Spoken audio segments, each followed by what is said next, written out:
الحمدللہ رب العالمین والصلاة والسلام علی رسول اللہ وعلی آلہ وصحبہ اجمعین، اما بعد، فاعوذ باللہ من الشیطان الرجیم، بسم اللہ الرحمن الرحیم، رب اشرح لی صدری ویسر لی امری واحلل عقدۃ من لسانی یفقہوا قولی۔ Let's have some light on it. یہ وہ زمانہ تھا اراؤنڈ 14, 15, 16 سینچری جب بینکنگ کا کانسیپٹ آنا شروع ہوا تھا دنیا کے اندر۔ ایٹ پیرالل جو میسونک ایکٹیویٹی تھی وہ یورپ کے اندر، وہ اب دوبارہ کافی زیادہ ایکٹیو ہو گئی، کافی زیادہ وائڈ اسپریڈ پھیلنا شروع ہو گئی تھی۔ فرسٹ میں 1776 کو ایک نیا آرڈر انٹروڈیوس کیا گیا تھا، آرڈر آف الومناٹی۔ اس آرڈر کو انٹروڈیوس کیا تھا ایڈم وائسپیٹ نے، اور اس نے کیا کہا تھا کہ ہم یہی فری میسنز ہی کا جو رینکس ہیں انہیں کو پینیٹریٹ کریں گے، ہم نے نیا کوئی اپنا آرڈر اپنا الگ سے نہیں بنانا، فری میسنری کو ہی ہم نے پینیٹریٹ کرنا ہے، یعنی کہ اس کے انر سرکل بننا ہے ہم نے اس کا۔ اور جب الومناٹی کو انف گراؤنڈ مل جائے گا تو پھر ہمارا جو نیو ورلڈ آرڈر ہے اس کو ہم نے انفورس کرنا ہے آہستہ ایسا کر کے۔ اس کے کچھ ہی 2 مہینے کے اندر ہی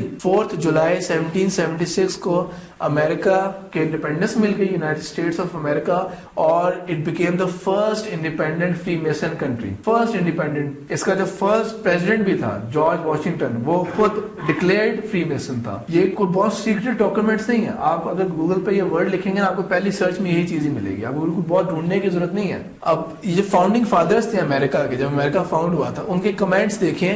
بینجامن فرینکلن جس کی تصویر بنی ہوتی ہے $100 بل کے اوپر، اس کے کمنٹس دیکھیں جیوز کے بارے میں اس نے کیا کہا تھا 1787 کے اندر۔ They are vampires and vampires do not live on vampires. They cannot live only among themselves. They must subsist on Christians and other people not of their race. یہ اللہ تعالیٰ نے جو قرآن کے اندر فرمایا تھا اللہ بحبل من اللہ وحبل من الناس، یا تو یہ سہارا پکڑیں گے اللہ کا تو ان کی نجات ہو سکتی ہے، یا دوسرا سہارا کیا پکڑ سکتے ہیں، یہ کسی اور قوم کے سہارے پکڑ سکتے ہیں۔ بینجامن فرینکلن کے الفاظ میں وہی باتیں، وہی کمنٹس جوز کے بارے میں جو اس نے کہا تھا کہ یہ آن دیئر اون نہیں رہ سکتے، ان کا eco system on their own نہیں چل سکتا، ان کو کسی اور نیشن کی ضرورت ہے جس کے اوپر یہ فیڈ کریں گے۔ ویمپائرز ہیں، خون چوسنے والی قوم ہے یہ۔ 1799 کے اندر فرانس کے اندر جو کنگڈم تھا اور جو چرچ تھی، اس کے ظلم ستم کی وجہ سے وہاں پہ ایک ریولوشن سٹارٹ ہوئی تھی۔ ریولوشن تو خیر 1789 میں سٹارٹ ہوئی تھی، 1799 تک اس ریولوشن کو کوئی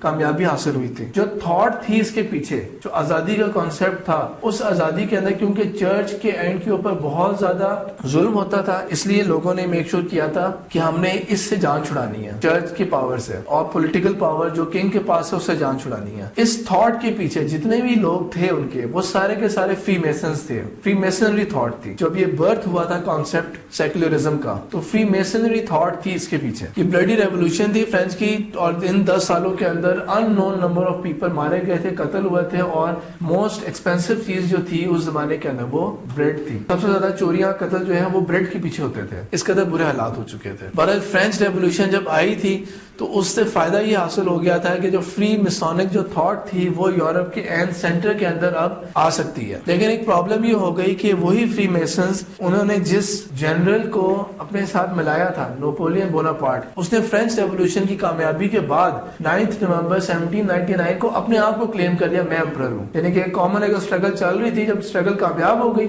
تو اس نے اپنی پاور کے بل بوتے اس نے یہ اناؤنس کر دیا کہ I am the emperor of France now. جو اینٹی کنگ موومنٹ چل رہی تھی اب وہ آپس میں سپلٹ ہو گئی۔ کنگ کو تو قتل کر دیا تھا انہوں نے، اور کنگ کی پوری فیملی کو انہوں نے پبلکلی ایگزیکیوٹ کیا تھا، لیکن آپس کے اندر اب ان کی لڑائی شروع ہو گئی تھی۔ اور نپولین بوناپارٹ جو تھا یہ تھا بہت سکسیسفل، کیونکہ 1812 تک اس نے بہت زیادہ حصہ جو تھا یورپ کا اس کو کیپچر کر لیا تھا۔ آپ دیکھیں تو 1789 سے یہ سٹارٹ ہوئی تھی، 1812 کی بات ہو چکی ہے یہاں پر۔ 23 ایئرس کے اندر اگر ایک جنگ چل رہی ہو، 23 ایئرس میں تو ایک پوری نسل جوان ہو جاتی ہے، تو کس قدر ریسورسز ایگزاسٹ ہو گئے ہوں گے، پیسہ کس قدر لگا ہوگا۔ 1801 کے اندر جرمن اسٹیٹ کا ایک رولر تھا ولیم 9، اس نے اپوائنٹ کیا تھا فائنینشیل ایڈوائزر، ایک بینکر تھا میئر ایمشل راسچائلڈ۔ یہ جوئش بینکر تھا اور اس کے ورلڈ وائڈ کانٹیکٹس تھے۔ بینکنگ سسٹم جوز نے جب یورپ کے اندر انٹروڈیوس کیا تھا تو اس کے اندر ایک اور بہت بڑی کامیابی انہوں نے حاصل کی تھی، انہوں نے فائنینشیل ٹرانزیکشنز کا کانسیپٹ بھی دیا تھا۔ اگر آپ نے کہیں پیسہ بھجوانا ہے تو کتنا رسکی کام ہے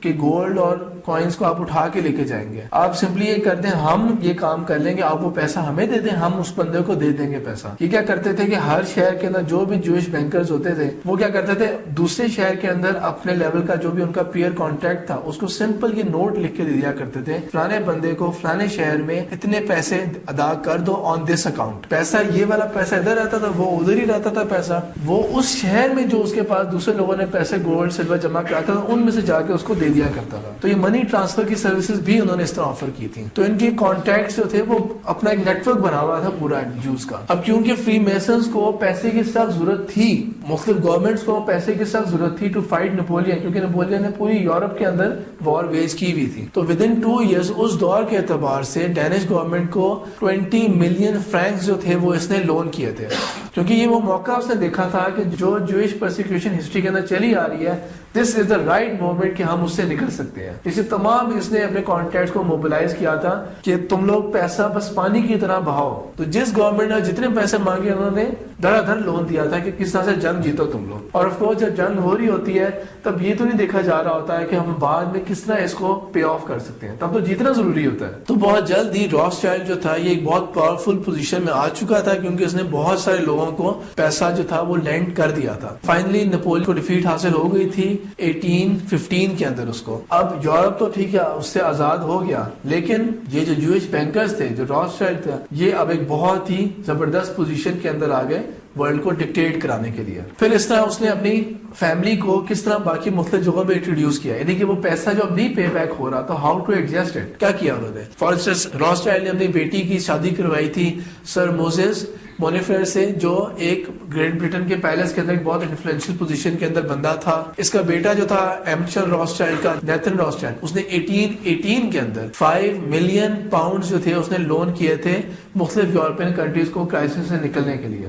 جس طرح پاکستان کر رہا ہے فائنینشیل کرائسس سے نکلنے کے لیے مزید لون لے رہا ہے کہ اس لون کو اتارنے کے لیے ہمیں لون چاہیے. اس دور کے اعتبار سے یہ بہت ہیوج اماؤنٹس ہیں, بہت ہیوج اماؤنٹس ہیں اس دور کے اعتبار سے. اسٹارٹ آف 19th سینچری, 200 سال پہلے اسپینش گورنمنٹ جب کچھ نہیں کر سکتی تھی, پیسے پے بیک نہیں کر سکتی تھی, تو کیا ہوا 1835 کے اندر کیا ایگریمنٹ کیا کر لیا, کیا کانٹریکٹ کیا کر لیا کہ جو اسپین کے اندر جو گولڈ مائنز ہیں ان کے اوپر ان کو رائلٹی حاصل ہو گئی, ان کو ایکسکلوسیو رائٹس حاصل ہو گئے. اب کیونکہ فری میسنز تھے جنہوں نے لون لینا تھا, وہ اس لیے جوئش بینکر جو تھے یہ اب پینیٹریٹ کر گئے اور بہت ہائی پوزیشن میں چلے گئے ہیں فری میسن کے اسٹرکچر کے اندر. شروع سے نہیں تھی ان کا میجک, ان کا جو نالج تھا, جو قبالہ جو تھا وہ ضرور تھا, لیکن یہ خود جوز جو تھے شروع سے ہمیشہ سیکولرزم ان تمام چیزوں میں ماسٹر مائنڈ ہی تھے یہ چیزیں, لیکن اب جا کے وہ اس پوزیشن میں آ گئے کہ وہ انفلوئنس اپنا ڈال سکتے ہیں. پھر انہوں نے اپنی جو پرسنل چیزیں تھیں ان کو بھی انفورس کرنا شروع کیا. 1828 کے اندر جو آٹومن امپائر تھا, جو آلریڈی کافی ویک ہو چکا تھا, سلطنت عثمانیہ, جس کو کہا جاتا تھا the sick old man of Europe. باقی یورپ تو انڈسٹریلائزیشن اور گن پاؤڈر کے بعد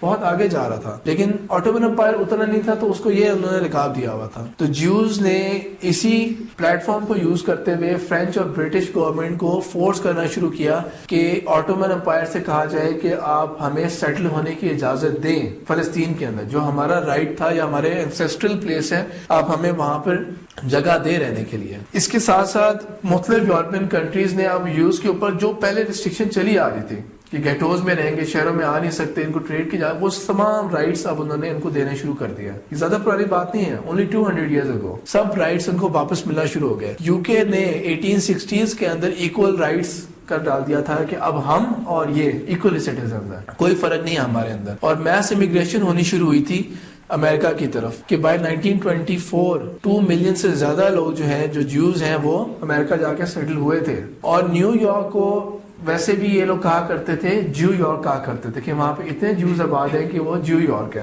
اور یہیں پر جا کے انہوں نے اپنے تمام بینکس کے پھر فائنینشیل کیپٹل بنایا تھا نیو یارک کے اندر. نیو یارک کے اندر اسٹیٹ کے اندر بھی ایک شہر new York city, new York city کے اندر بھی صرف ایک خاص ایریا اس کا مینہٹن, اور مینہٹن کے اندر بھی صرف ایک اسٹریٹ وال اسٹریٹ جس کے اندر تمام بینکس کے ہیڈ آفیسز, تمام اسٹاک مارکیٹس کے, تمام انشورنس کمپنیز کے ہیڈ آفیسز یہاں پہ موجود ہیں. پھر لیٹ 19th سینچری کے اندر نان ریلیجس سیکولر موومنٹ چلی تھی جس کا نام تھا زائنزم. زائنزم کیا ورڈ ہے, کیا سنا تو خیر آپ سب نے ہوگا اسے. زائنزم کسے کہتے ہیں؟ اسرائیل کے اندر ایک پہاڑی ہے جس کا نام ہے زائن, ZION. جس طرح ہمارے لیے مقدس ہے جبل نور جس کے اندر غار ہرا ہے, جس طرح ہمارے لیے مقدس ہے جبل سور. آلدو ان کے اوپر چڑھنا یا ان تک جانا کو ثواب کی بات نہیں ہے, لیکن لوگ پھر بھی جاتے ہیں صرف ایک عقیدت کی وجہ سے کہ رسول اللہ صلی اللہ علیہ وسلم یہاں پہ گئے ہیں. اور باقی تو مکہ مدینہ کے تو شہروں کے حالات بالکل بدل گئے ہیں جو اس دور میں ہوتے تھے, لیکن پہاڑ تو وہی ہے نا جن کے اوپر آپ صلی اللہ علیہ وسلم بھی چڑھے ہوں گے. تو اسی طرح ان کے نزدیک ایک مقدس پہاڑی ہے زائن, تو اس سے انہوں نے نکایا زائنزم, زائنسٹ موومنٹ نکالی انہوں نے. تو انہی بینکرز میں سے ایک تھا جو اس موومنٹ کا فادر تھا,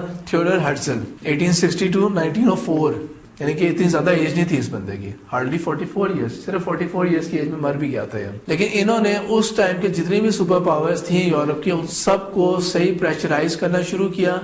1897 کے اندر زائنسٹ موومنٹ فاؤنڈ ہوئی تھی اور تھیوڈر ہرٹزل ہی اس کا فرسٹ پریزیڈنٹ تھا.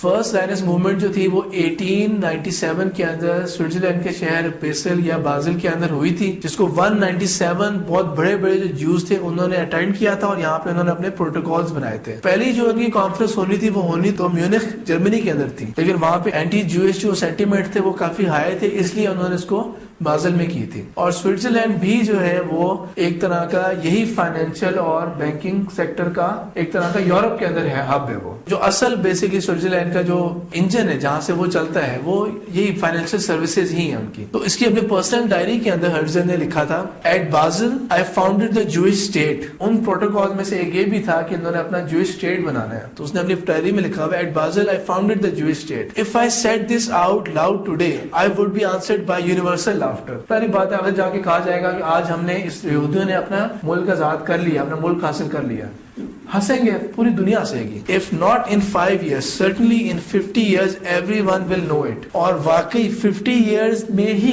1948 کے اندر اسرائیل بن گیا تھا. اس نے تو نہیں دیکھا تھا اس کو بنتے ہوئے, لیکن یہ تو 1904 میں مر گیا تھا, لیکن اس نے کہہ دیا I have founded the Jewish state. اس کو وہی حیثیت حاصل ہے, تھیوڈر ہرٹزل کو وہی حیثیت حاصل ہے اسرائیل کے اندر جو ہم لوگ اقبال کو حیثیت دیتے ہیں, کہ اقبال نے پاکستان کو بنتے تو نہیں دیکھا تھا, لیکن یہ تھاٹ کس کی تھی, اقبال کے ساتھ ہم ایٹریبیوٹ کرتے ہیں. اسرائیلی پارلیمنٹ کے اندر بھی اسی کی تصویریں لگی ہوتی ہیں. آٹومن امپائر کا جو اس وقت کا بادشاہ تھا سلطان عبد الحمید ثانی, اس کے اوپر پریشرائز کیا گیا کہ تم جوز کو اجازت دو کہ وہ اسرائیل میں آ کے سیٹل ہو سکتے ہیں. اب جس طرح باقی یورپین کنٹریز ڈوبے ہوئے تھے قرضوں کے اندر, same was the case with Ottoman empire, کہ وہ بھی قرضوں میں ڈوبا ہوا تھا اور مجبور تھا. انہوں نے یہ آفر کیا کہ ہم تمہیں سارے قرضہ معاف کریں گے اور تمہارے فائنینشیل کرائسس میں, تمہارا تو مذاق اڑتا ہے پورے یورپ کے اندر, the sick old man of Europe تمہیں کہتے ہیں, تو تمہیں اس سے نکالنے کے لیے ہم تمہیں ایکچوئل گولڈ دیں گے, بلینز آف پاؤنڈز ہم تمہیں دیں گے, لیکن ان گولڈ کرنسی نہیں, یعنی کہ نہیں کہ نوٹ دیں گے, ایکچوئل گولڈ دیں گے ہم تمہیں, تم بس یہ کام ایک کر دو, صرف جوز کو اجازت دے دو کہ they can come in Palestine, they can come in Jerusalem and settle there, وہاں پہ گھر لے سکتے ہیں, equal rights دے دو, بس اس سے زیادہ ہمارا کوئی مطالبہ ہے نہیں تم سے, تمہاری تمام تاریخوں سے تمہیں ہم نکال دیں گے. اس کو سلطان عبد الحمید نے ڈینائی کر دیا. آٹومن امپائر جو تھا یہ بھی کوئی بہت نیک صالح مسلمان نہیں تھے, ان کے اندر بھی کرپشن تھی, ان کے اندر بھی وہ تمام چیزیں تھیں جو پرابلمس تھے, لیکن آن وٹ گراؤنڈ اس نے ڈینائی کیا, اس نے کیوں ڈینائی کیا, اتنی بڑی زبردست آفر حاصل ہو رہی ہے اور اس نے ڈینائی کر دیا. کیوں؟ کیونکہ جو ایگریمنٹ ہویا ہوا تھا کہ جیروسلم کے اوپر نہیں آ کے سیٹل ہو سکتے جوز, وہ ایگریمنٹ کس نے سائن کیا تھا مسلمانوں کی طرف سے, اور عمر بن خطاب رضی اللہ تعالیٰ عنہ تھے. تو اتنے بڑے خلیفہ کے ایگریمنٹ کے اوپر میں نو نہیں کہہ سکتا, although اگین کوئی اتنا نیک نہیں تھا, لیکن یہاں پھر اس کا ضمیر, اس کا ایمان جاگا, اس نے نو کہا اس کے اوپر کہ یہ نہیں ہو سکتا. تو ہرٹزل نے اس کو یہ کہا تھا کہ اگر if we cannot buy it with money then we will take it for free. اس نے جو تم لوگوں نے کرنا ہے کر لو, یہ میں نہیں کر سکتا, ایٹ لیسٹ میں اس گناہ میں شامل نہیں ہوں گا, جو تم کنسپائر کر سکتے ہو go and do it. تو اس کے بعد انہوں نے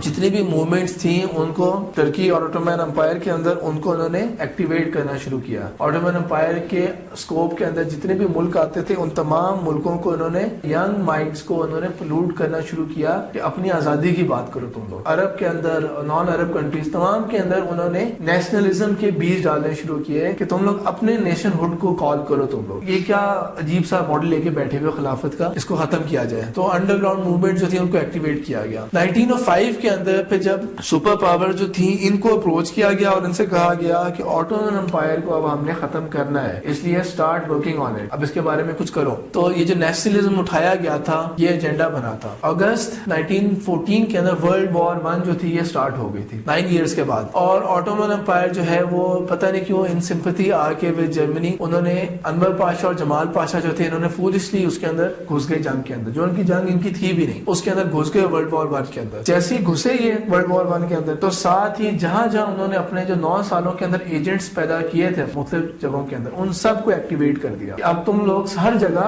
ہر علاقے سے بغاوت کے اوپر تم لوگ اٹھاؤ, ریوولٹ کرو, اپنے رائٹس کی بات کرو. تم لوگ جو آج کل کا ٹرکی ہے اس وقت کا آٹومن امپائر, یہاں پہ انہوں نے ٹرکس کے اندر سیکولر مائنڈیڈ ٹرک نیشنلزم ڈالا. اسلام کو چھوڑو, تم لوگ ٹرکش نیشنلٹی کی بات کرو, عظیم قوم ہے, زبردست قوم گزری ہوئی ہے, اس کی بات کرو تم لوگ. انہوں نے یہ جتنے بھی آپ کو آج کل کے ملک نظر آتے ہیں, جتنے بھی ملک نظر آتے ہیں, سعودی عرب ہو گیا, کوئی عراق نظر آ رہا ہے, لیبنان, جارڈن, جتنے بھی کنٹریز, ایجپٹ, یہ جتنے بھی کنٹریز آپ کو نظر آ رہے ہیں کہ تمام کے تمام جو ہیں, اور آپ دیکھیں ان سب ملکوں کے اندر بادشاہ بیٹھے ہوئے ہیں. یہاں پہ ڈیموکریسی نہیں ہے, بادشاہ ہیں. بادشاہ کون تھے؟ یہ اس وقت کے تمام غدار لوگ تھے جنہوں نے غداری کی تھی اس وقت. جو مکہ اور مدینہ جو حجاز کا ایریا آتا تھا, پورے سعودی عرب کے اوپر ان کی حکومت نہیں تھی, صرف یہ جو ویسٹ بیلٹ ہے جس میں مکہ, مدینہ اور جدہ یہ کور ہو جاتے ہیں, یہ جو حجاز کی والی بیلٹ تھی اس کے اوپر شریف حسین جو تھا وہ گورنر تھا اس کا. اور یہ تقریباً کم سے کم 400 سال سے اس کی فیملی جو تھی یہ مکہ مدینہ کے اوپر اسی کو ہی گورنر بنایا جاتا تھا. ہاشمی فیملی کو بلانگ کرتا تھا, نسل کا کوئی تعلق نہیں ہے اسلام سے. اس کو